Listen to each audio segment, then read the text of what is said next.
The Kingdom of Jerusalem, the frontier of the Christian world. A clash of faiths, a clash of arms. The place was taken and the people were dead. A race against time, a struggle for survival. The Holy Land, a holy war.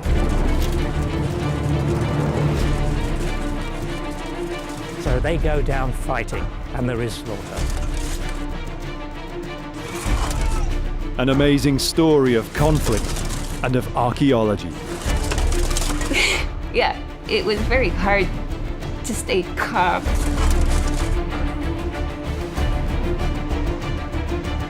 The Knights Templar, dust and bones.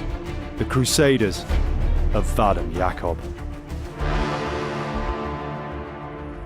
The medieval world, the 5th to the 15th century. Tim Sutherland is one of Britain's most experienced archaeologists. He and a team of specialists try to understand medieval life by exploring the realm of the medieval dead. We have a classic view of the storybook medieval life. We don't hear the stories about the common man trying to keep his family alive. Archaeologically speaking, we can now focus in on the medieval dead people. You couldn't help almost look through their eyes thinking, what did they see? How did they die?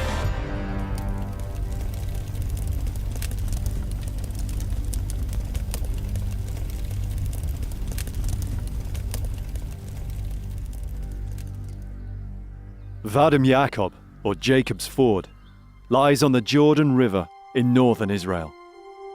The ruins today bind their secrets in silence. But in medieval times, this was the frontier not only between kingdoms, but also ideologies, religions. It was the scene of a terrible clash in the long and bloody story of the wars between the Islamic and Christian worlds that dominated the Middle East throughout the medieval period. The Crusades. The Crusades had their origin at the end of the 11th century. The westward migration of Muslim Seljuks led to Pope Urban II's call to recover the Christian East. Anyone who took up the cross would have their sins erased. A holy war. The army of the First Crusade was 100,000 strong, mostly French and Norman knights, soldiers and peasants. They pillaged across Eastern Europe and into Palestine, finally besieging Jerusalem. In July 1099, the Holy City fell. The Crusaders massacred defenders and inhabitants alike, Muslim and Jewish, men, women and children. The Temple Mount was said to be drenched in blood. The Kingdom of Jerusalem was born. It is amazing. There's no other time like it in the medieval period. It's also quite tragic. It's a war about religion. In 1179, the Kingdom of Jerusalem was around the same age as the modern state of Israel is today. There was a delicate power balance across the frontier of the Jordan Valley. All that was to change, though, when King Baldwin IV set in motion plans to build a new stronghold on his kingdom's frontier. A fortress that could drastically alter the strategic status quo. The castle of Vadam Yakov was the result.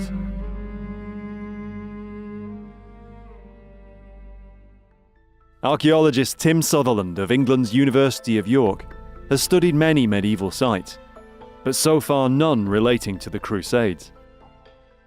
The history is amazing enough, but the archaeology is opening up a complete new dimension about what we know about the Crusades. It's the first time Tim's been to Israel, walking in the footsteps of the European Crusaders, who came here more than 800 years ago. First time I've been in Israel, it's fantastic, I love it. It's a very interesting countryside, isn't it? I mean, it's very undulating. We're really high up here. I don't know how many thousand feet we are up above the river valley we've just come up from, but it's a steep climb, so I'm looking forward to having a walk around.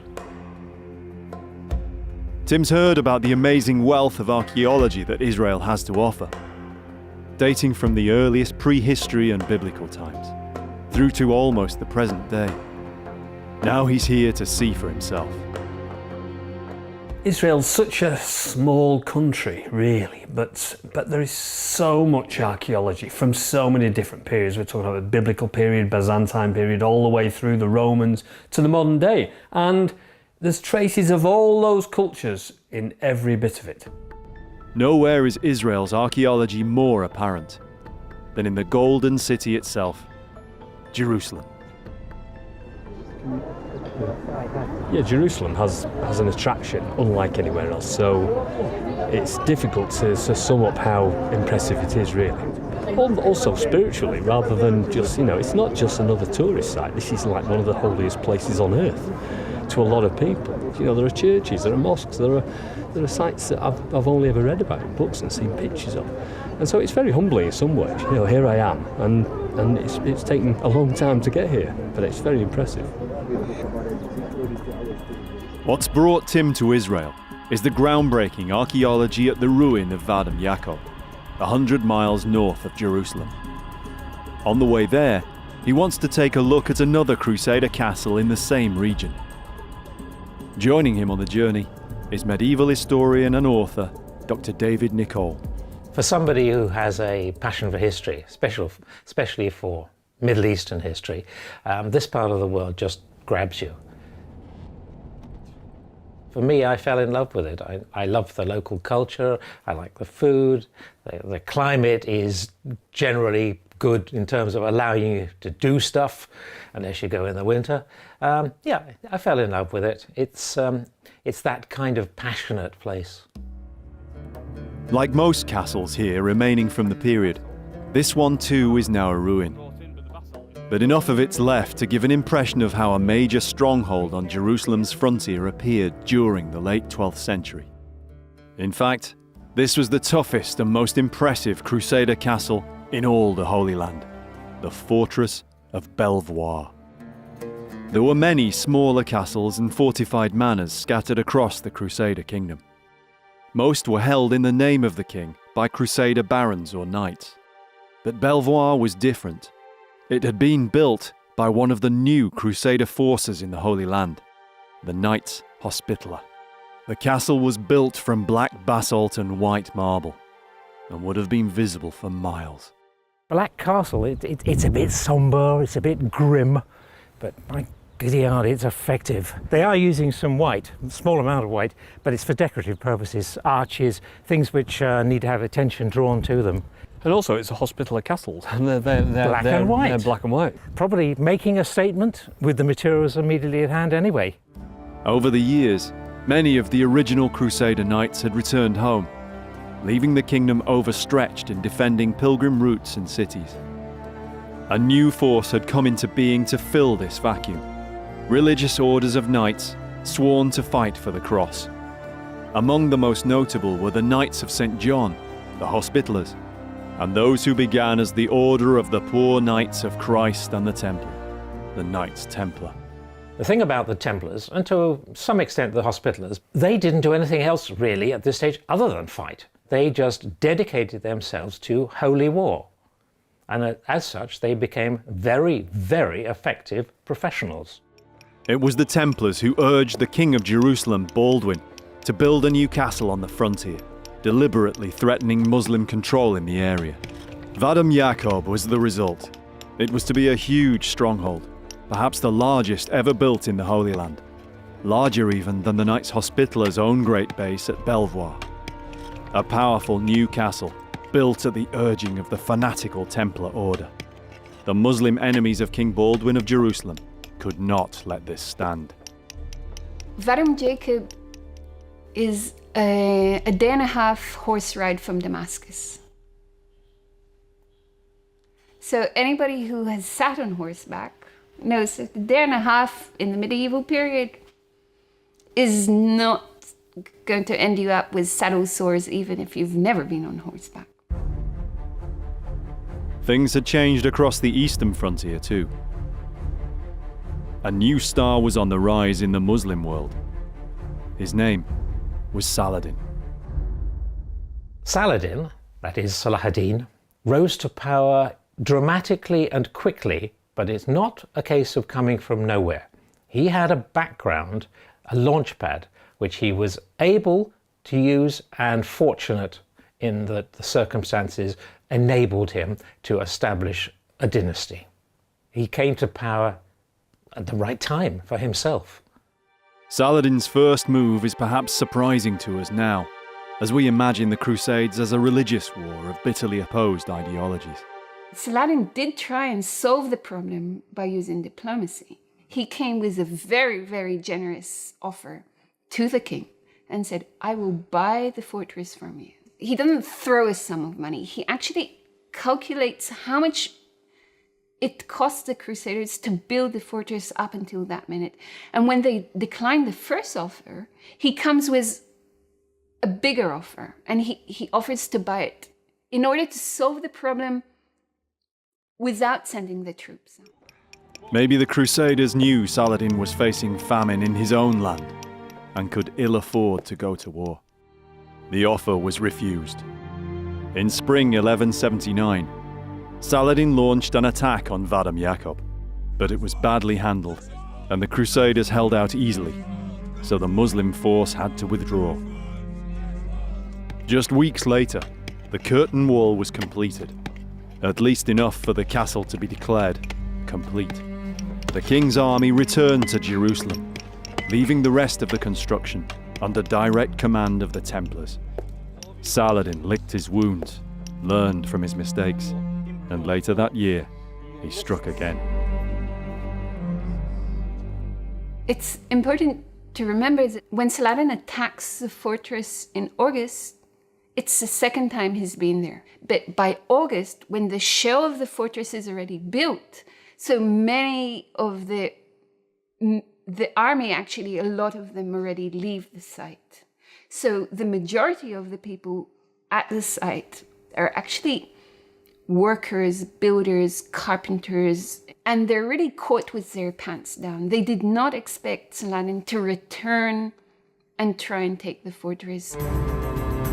Saladin knew he only had 5 days to take the unfinished castle. That's roughly how long it would take a relief force to arrive from the nearest Crusader city, Tiberias. Everything had to happen like clockwork. I think he calculated every move. I don't think he left anything to chance.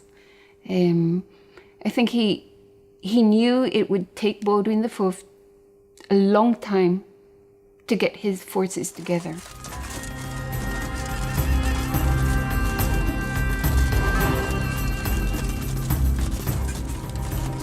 I also think he probably knew that they will be surprised that he's returning. So he had more advantages here than the Crusaders had it. 5 days. All the Templars could do was keep building and hope to hold out. The stage was set. This time, Saladin intended to have his way. Vadam Yakov would fall. People knew there was a castle at Vadam Yakov, but no one had ever investigated it. Ronnie Ellenblum grew up fascinated by his country's richness in history and archaeology. I think the first time I became interested in the history of the Crusades was when I was 14, hiking in the north of the country and visiting the castle of Montfort. The place was just beautiful. He was captivated and began to study Crusader castles. In the 1990s, Ronnie mounted the first expedition to Vadam Yakov. He quickly realized it was an ambitious undertaking, so he pulled together a team of people from all over Israel. Archaeologists, geologists, historians, many of whom had never worked on an excavation before, let alone at a Crusader castle. I remember hearing about Vadam Yakov the first time and thinking, what an amazing story. It's something that's almost too good to be true. And I really couldn't wait to get on site and have a look at it all. It sounded fantastic. The excavations took place over several years. For all concerned, it was a labour of love, a fantastic opportunity. Like many of the archaeologists involved, Kate Raphael was just starting her career. It was one of those strange coincidences. I was staying on a kibbutz nearby the fortress.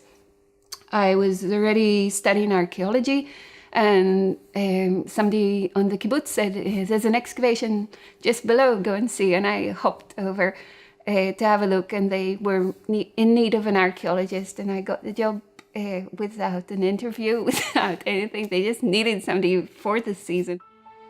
It was hard work, but the team was young and enthusiastic, especially to be working on such a once-in-a-lifetime site.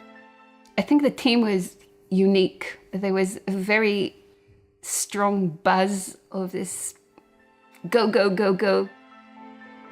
Surviving Crusader castles were usually reused over the centuries, stripped clean of most of their medieval archaeology. But Vadam Yakov wasn't like this. Beneath a top layer of earth, Kate, Ronnie and the others found the ruins left by the 1179 siege.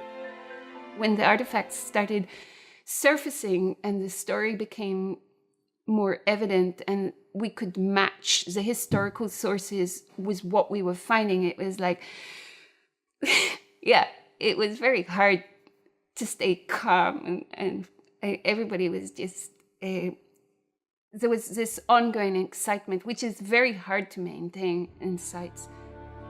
It was a compelling story, ready to be unlocked, and the tale of a bloody siege told. The builders of Vadam Yakov, carpenters, quarrymen, stonemasons, hundreds of them from all over the kingdom, knew their only chance was to try and get the fledgling fortress to a state where it could withstand assault. Saladin couldn't allow Vadam Yakov to be completed. His only chance was to eliminate it before it was finished. Finally, Tim arrives to see Vadam Yakov for himself. It's several years since the last archaeological work on the site. Well, there's more existing than I thought from the photographs I've seen. I was expecting it to be a lot sort of smaller and lesser in stature and stuff, but it's quite tall. It's still a lot higher than I thought it'd be. Obviously, a lot of it's still buried, which is amazing, really. I mean, the earth is still pouring down off the top, covering the majority of the walls. So it looks like most of it hasn't actually been excavated, which is surprising. I thought most of it had been excavated. There's obviously a lot of damage to the top. A lot of the facings come off the top, but the inner core's still there. And it's really impressive. And the ashlar blocks are fantastic. They're really nicely formed and very closely fitted together. Vadam Yakov is in a completely different kind of location, though, to Belvoir or other Crusader castles. It's a very odd place to have a castle because obviously it's overlooked on that side by the hill, and it's overlooked on this side by the hill as well, which is bizarre because obviously usually you'd have a big promontory and you were on the high ground. This is finally it. I finally get to see it. You see photographs of these places and it never does them justice because obviously you're not in the country itself. You've not got the atmosphere around you. And suddenly here you are in the middle of a Crusader castle and you know exactly when it was built, defended, and within a very short time it was actually destroyed. And then everybody just moved on. It was never rebuilt, refortified, or even most of this rubble. There's no significant buildings all the way around here, so even the rubble, which is normally stolen and moved away to build houses and things, it was never really used. So it's in remarkable condition. And the blocks here are just like almost the day that they were made. Much of the site is still buried, so it's not as easy to interpret as the more obvious ruins of Belvoir. But this gives it unique value for archaeologists. The thing I found most important about this site is it's a castle that's not been finished. There are gateways that are unfinished and there are buildings that are unfinished. It's one of the skills of an archaeologist, to try and work out how all these clues fit together. It is like a three-dimensional puzzle. And as soon as you get the first pieces, you start putting the puzzle together. And the more of the puzzle you put together, the more of this sort of bigger picture emerges. But you can't help but find other pieces and try to fit them in. And that's the complicated side of archaeology, because there are always more pieces to put into it. It's not just the remains of architecture. At Vadam Yakov, you're walking on artifacts all the time. It is amazing, but it brings its own problems for archaeologists. Everywhere you look on the ground here, there's pottery, and it's not just from one period. It seems to be pottery from a number of different periods. The problem is, where do you start? And you should start by cleaning the surface up and removing every single piece of pottery and then recording where you found it. But of course, when it's this abundant, it would drive you crazy. But you should do it that way, and then of course you can find out what's on the surface, and then as you dig down stratigraphically as you go deeper and deeper, hopefully all those different periods of pottery changes as you go deeper. So you can then work it backwards, who was there first, who was second, third, fourth, until eventually you get to today. But every time somebody digs a hole from the surface all the way down to the bottom and then backfill that hole, all that stratigraphy, all those bits of pottery get jumbled up. And the trouble with a castle like this is that everybody's digging holes everywhere. They come to the top of a hill, they think, this is a great place for a castle. And then they start digging holes and digging vaults underground and then building walls up and then filling the rooms inside to get a nice flat floor. So all that stuff just gets put back in and spread around nice and evenly. So of course everything is of all the different periods inside that floor level. Fortunately, the story of Vadam Yakov is very well documented in historical accounts. It's known that the site was abandoned immediately after the siege. So that gives a definable moment in time to work backwards from. We know that these people died on a certain date in history, almost within a few hours, and that's really crucial. It's almost like a shipwreck. Ship sailing across the sea, suddenly something happens, catastrophic event, the ship goes down, and then if you come and discover that ship hundreds of years later, you can do the archaeology of the ship and you can find out exactly what was on that ship on that day when it sank. Saladin's first move was to encircle Vadam Yakov, sealing it off. His archers launched a relentless hailstorm of arrows at the defenders, harassing their every move. There was no time for siege engines to knock the walls down, so instead he mined under them. For 3 or 4 days, both sides toiled hard, the Crusaders throwing up barricades and any kind of defence they could, the Muslim attackers scraping away at the foundations of the walls. Then there was a great roar, smoke and dust. The Muslims had broken in. Part of the north wall collapsed in an avalanche of masonry and fire, and a savage fight over the burning breach followed. At about the same time, they also attacked the south gate.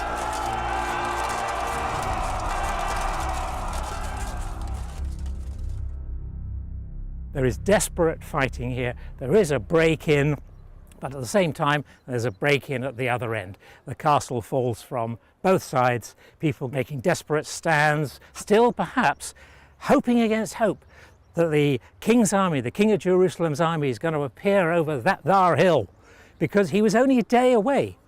And we're talking about later perhaps in the day, he's only half a day away. So this isn't despair until, you can say, almost the last few minutes.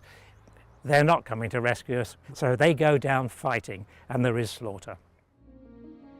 Kate and the other archaeologists picked their way methodically through the remains of this epic battle.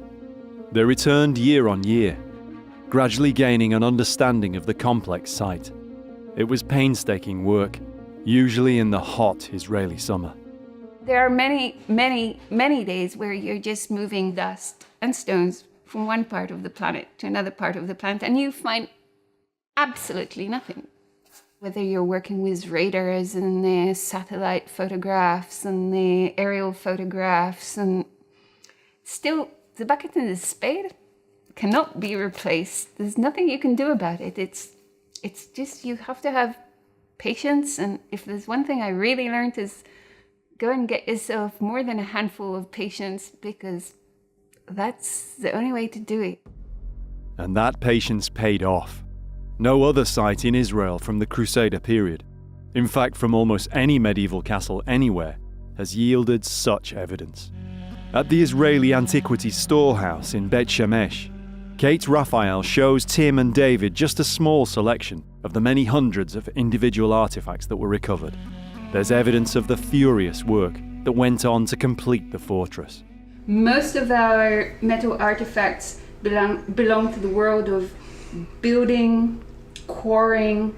We definitely seem to have a full range of not just building material, but quarrying material as well. If we've got the wedges that split the rock open.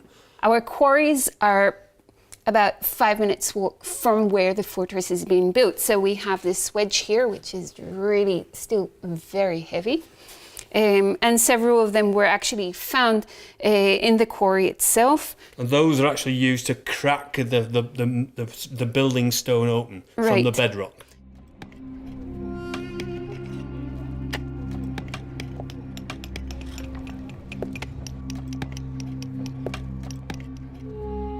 So most of your of the masonry work is done in the quarry in order to reduce the weight of the stone. So by the time they arrive on the site, you've got the stone almost ready to be fit in its place on the wall.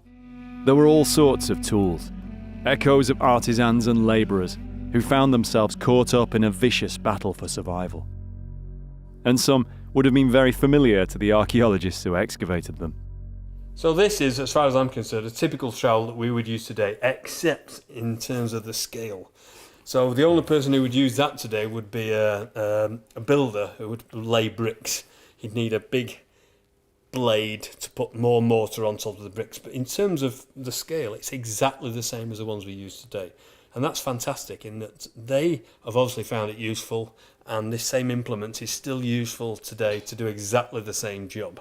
But in terms of the context we're talking about here, this could also be used as a weapon. Yeah, it's definitely heavy enough and lethal enough. And if you were desperate enough.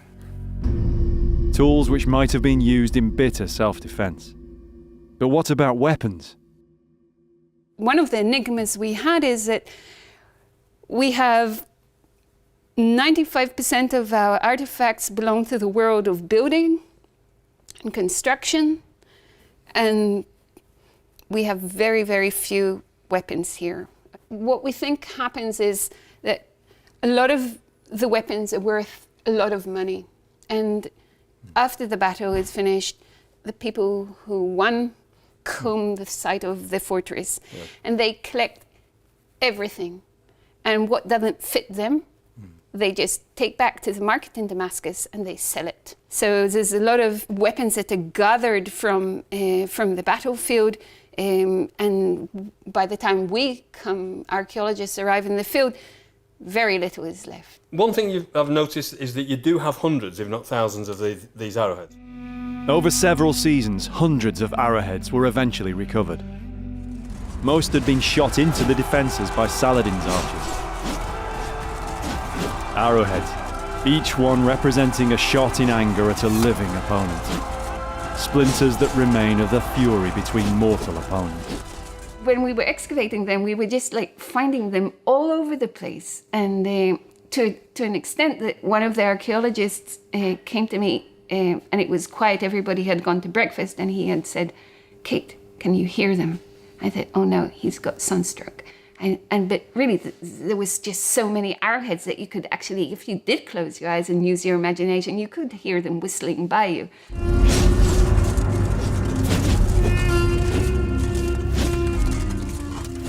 Much of the work focused on the southeastern corner of the castle, a complex maze of foundations and unfinished structures, all subsequently razed or buried after the Muslim siege. Slowly they made sense of the architecture.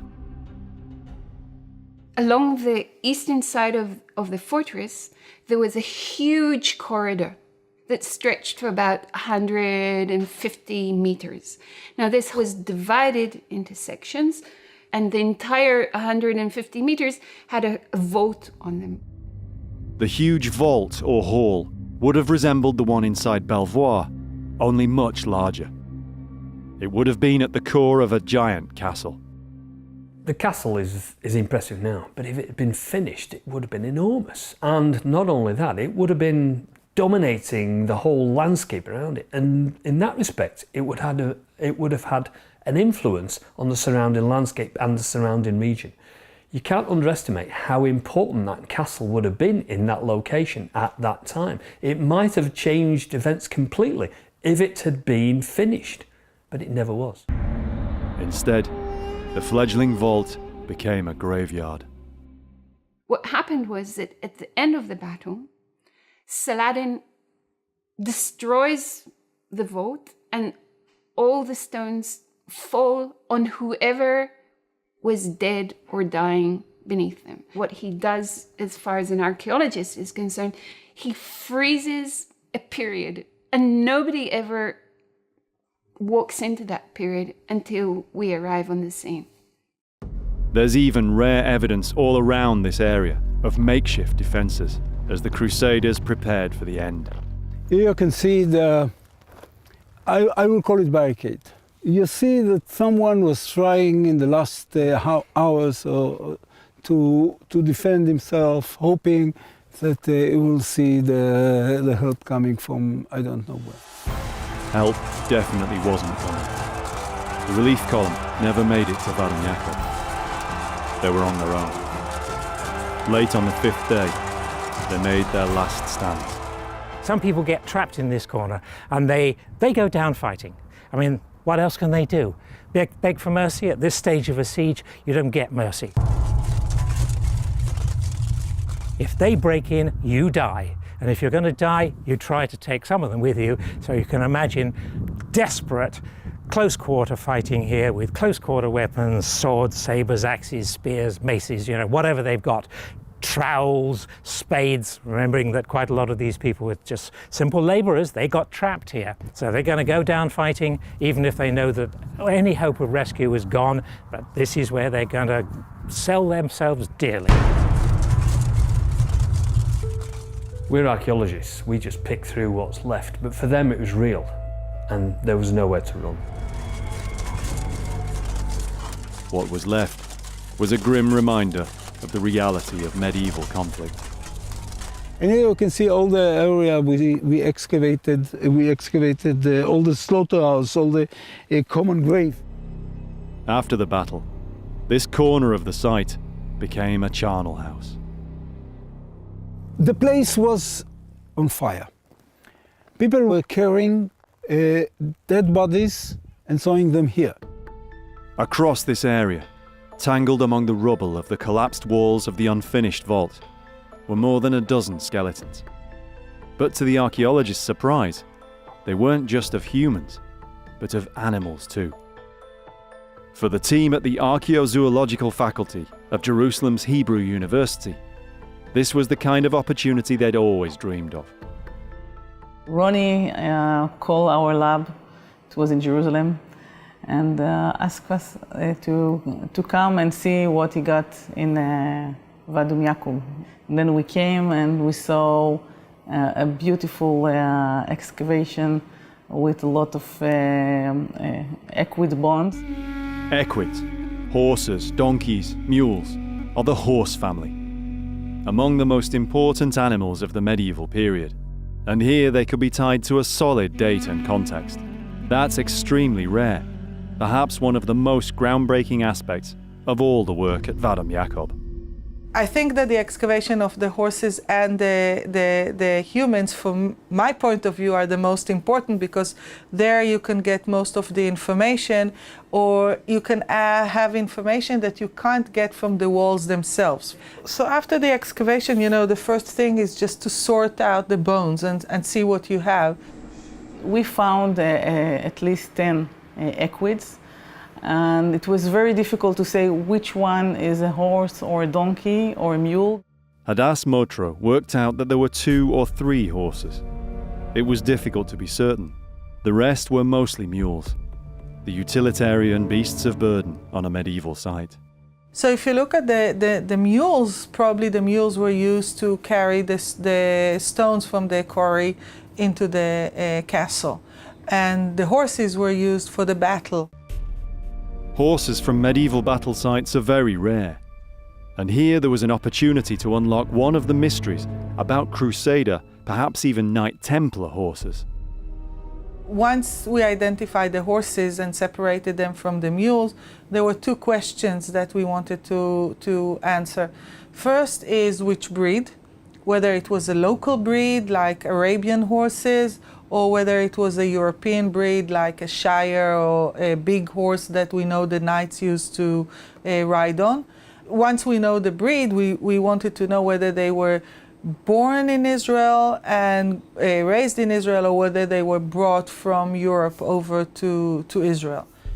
Gila and Hadass tried extracting ancient DNA from the bones as part of a wider study on the origin of Crusader horses. It was only partially successful, maybe due to the burning of the bones during or after the battle. But when they combined what data they had with other techniques, they were more successful. We did some isotope analysis, and with the isotope analysis we could differentiate between some of the equid remains in the site.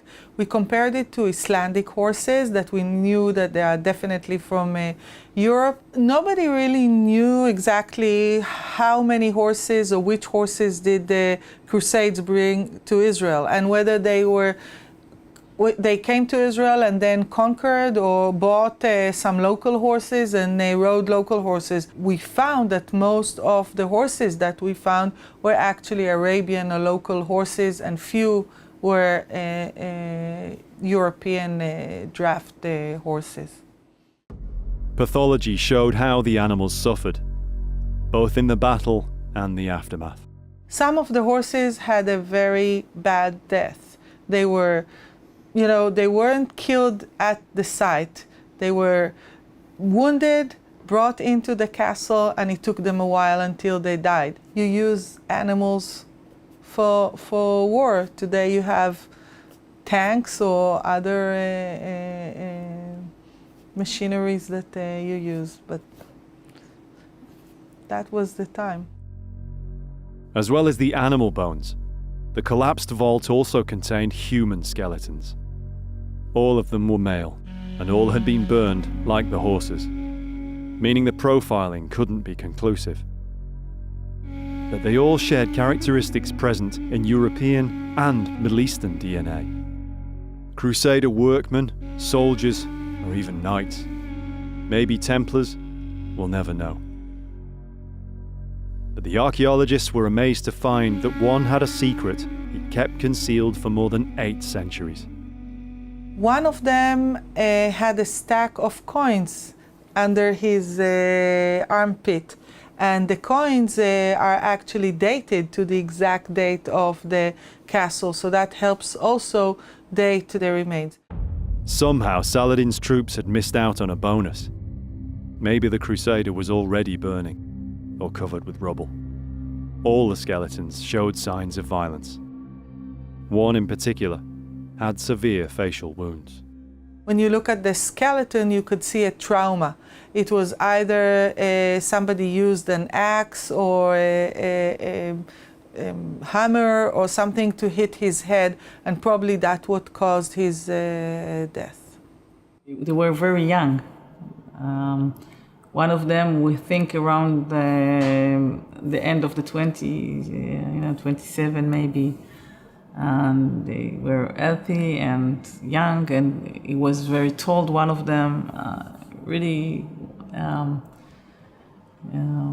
warrior or something, I don't know.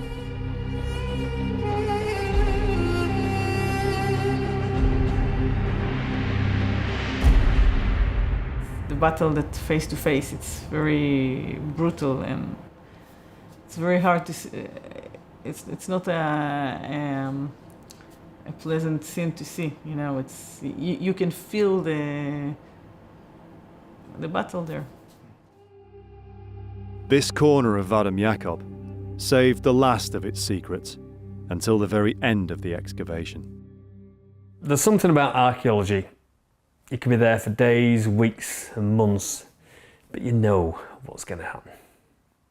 according to Murphy's laws, the best finds come at the last moment, at the last day of the excavation, when you're already folding up all the material and everybody is dying to get home. And we found a skeleton, and we were slowly removing the dirt that was accumulated around the skeleton. And when we got to the skull and the vertebra, so there were arrowheads stuck along the vertebra, he was cornered in a place where he couldn't escape from, and he was shot at. The feeling was that he knew that it's very easy to kill him, you know, but I don't know why he just wanted to shoot again and again and again. So the picture that we saw, it was a person just lying, a skeleton just lying like this in the corner, and then a lot of arrowheads. I remember thinking, wow, this is really great, and with all the adrenaline and the excitement. And then I remember this cold shiver running down my spine, thinking, oh, wow, this guy was walking and he was breathing one. And yeah, so it's that mixture of feelings that goes through you. And it was really like diving into the battlefield in the full sense of the meaning. Of those not killed in the fighting, the lucky ones faced enslavement. Probably only the skilled labourers who would be of use to Saladin. For the rest, especially the Templars, there was no chance. In actual fact, this proved to be extremely bloody. When the castle fell, as far as we can tell, the people in it were wiped out. Certainly members of the elite, and especially the military orders, and in this case the Templars, they could expect no mercy because they had dedicated their lives to fighting against Islam. And as such, it'd be unrealistic to expect to be accepted, even if they tried to surrender, which they very rarely did.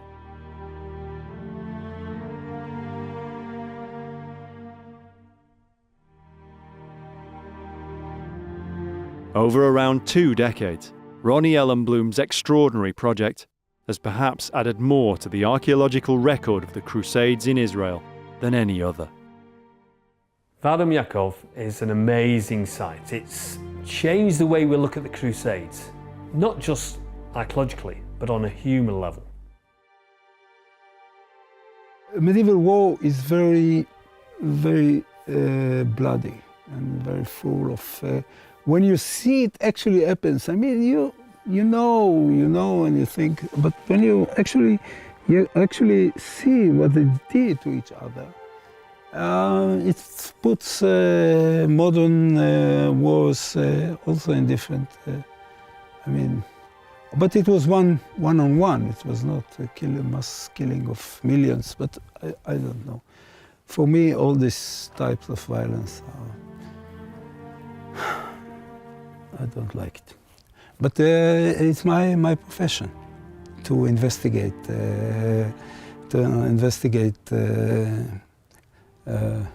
ancient massacres, not modern ones. And that's it. The capture of Vadam Yakov was Saladin's first major victory. Within a few years, he defeated the Templars once and for all at the Battle of Hattin and recaptured Jerusalem for Islam. The Crusaders never again took the Holy City, and nobody ever again tried to build a castle at Vadam Yakov.